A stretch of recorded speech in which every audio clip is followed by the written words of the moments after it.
के साथ टोंक के देवली से एक बड़ी खबर आई है। थप्पड़ कांड के आरोपी नरेश मीणा को न्यायिक हिरासत। जी हां, अवकाशकालीन न्यायालय देवली में पेशी हुई नरेश मीणा की कोर्ट ने इसे 14 दिन की न्यायिक हिरासत में भेज दिया। वीसी के माध्यम से देवली के ग्राम न्यायालय में किया गया था पेश। समरावता गांव में हुई हिंसा के मामले में पेशी हुई। न्यायिक मजिस्ट्रेट हर्ष मीणा ने 14 दिन की न्यायिक हिरासत में भेजा है।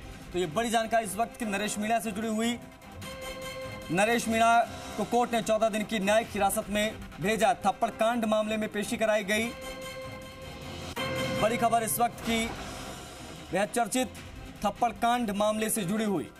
न्यायिक हिरासत में भेज दिया गया है। अवकाशकालीन न्यायालय देवली में पेशी कराई गई। 14 दिन की न्यायिक हिरासत में भेज दिया गया। वीसी के माध्यम से देवली के ग्राम न्यायालय में पेश किया गया नरेश मीणा को। समरावता गांव में जो हिंसा हुई उस मामले में इसकी पेशी कराई गई। न्यायिक मजिस्ट्रेट हर्ष मीणा ने 14 दिन की न्यायिक हिरासत में भेज दिया। नरेश कुमार को दिनांक 25/11 तक न्यायिक हिरासत में माननीय न्यायालय ने भेजा। और किस तरह की वीसी के जरिए मजिस्ट्रेट साहब ने क्या क्या पूछा है नरेश को? नरेश से तो वो तो उनके जो भी सबने बताया कि वो अवगत हो, पूछना तो वो न्यायालय पूछता है। पुरुषोत्तम जोशी हमारे सहयोगी फोन लाइन पर बात करेंगे पुरुषोत्तम से। पुरुषोत्तम, पेशी हुई नरेश मीणा की, क्या हुआ, कितने दिन की न्यायिक हिरासत, बताएं पूरी जानकारी। जी देखिए, बिल्कुल आज जिस तरह से हम लगातार सुबह से दर्शकों को बता रहे थे कि आज फिर नरेश मीणा को कोर्ट में पेश किया जाएगा और वीसी के माध्यम से पेश किया जाएगा, तो इस खबर पर मोहर लगी। और जो नरेश मीणा है इसको टोंक कोतवाली पुलिस थाने से वीसी के माध्यम से देवली अवकाशकालीन कोर्ट में पेश किया गया है। वहाँ से न्यायिक मजिस्ट्रेट ने नरेश मीणा को 14 दिन की न्यायिक अभिरक्षा में भेजा है। पूरा मामला समरावता हिंसा से जुड़ा हुआ है, जिसमें ये FIR नंबर 167/2024 है।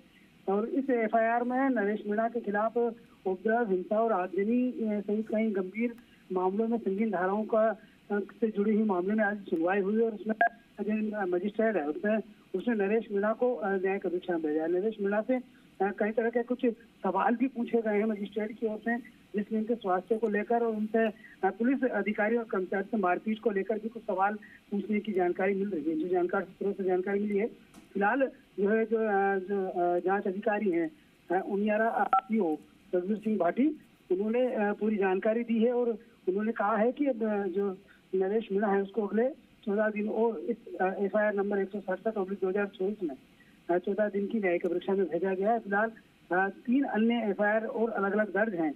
उसमें जो इसके जो सहयोगी और जो दूसरे जो आरोपी गण हैं उनको भी अब पेशी होगी। और उसके बाद जो अन्य जो फरार लोग हैं उनको भी गिरफ्तारी के लिए टीमें बनाई गई है। जो लगातार जो टोंक पुलिस है वो अलग अलग टीमें बनाकर उन फरार लोग हैं उनको गिरफ्तार करने में जुटी। और जो लोग अज्ञात लोग हैं उनकी पहचान के लिए भी वीडियो फुटेज और फोटोज उनके माध्यम से उनकी पहचान करवाई जा रही है। जो गिरफ्तार आरोपी गणों से लगातार उनकी निशानदेही करवाई जा रही है, उनकी शिनाख्त करवाई जा रही है और कौन उन लोग उनके शामिल थे, उनके साथ थे। और उस निशानदेही के बाद पुलिस कुछ और गिरफ्तारियां करेगी अगले कुछ दिनों में। यानी जो माने कि 23 नवंबर जिस दिन मतगणना होगी देवली उनियारा विधानसभा उपचुनाव की, उसके बाद तो पुलिस एक व्यापक स्तर पर अभियान चलाकर और फरार मुजरिमों को राजस्थान के कई जिलों से गिरफ्तार करेगी। और इन गिरफ्तारियों में आरोपियों की संख्या 100 से ज्यादा हो सकती है। जी पुरुषोत्तम, बहुत शुक्रिया आपका इन तमाम जानकारियों को साझा करने के लिए। तो कोर्ट ने 14 दिन की न्यायिक हिरासत में भेज दिया है। पूरी जानकारी हमारे सहयोगी पुरुषोत्तम जोशी टोंक से साझा कर रहे थे। थप्पड़ कांड मामले में नरेश मीणा की पेशी कराई गई और ये बड़ी खबर इस वक्त की हम आपको बता रहे हैं। न्यायिक मजिस्ट्रेट हर्ष मीणा ने 14 दिन की न्यायिक हिरासत में नरेश मीणा को भेजा है।